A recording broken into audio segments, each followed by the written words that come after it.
بازم بگم چه پیداشون کردیم. چی خوب فرزه داره میاد.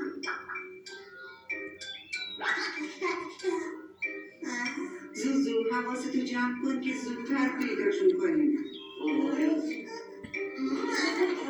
وقتی دوتا بروجک بعد از کلی شلوغکاری و اذیت مامان اینجوری بیهوش میشن. قربونتون بشم.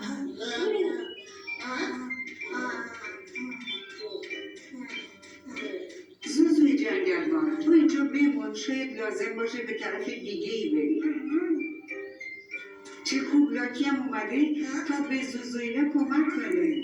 اینجوری حتما میگردن و پیداشون میکنن. دست هم گرفته بودن که با هم بخواب. یه درخت دیگه هم قطع شده. ولی بچه ها مثل اینکه خلافکارا فرار کردن و رفتن. بچه های عزیزم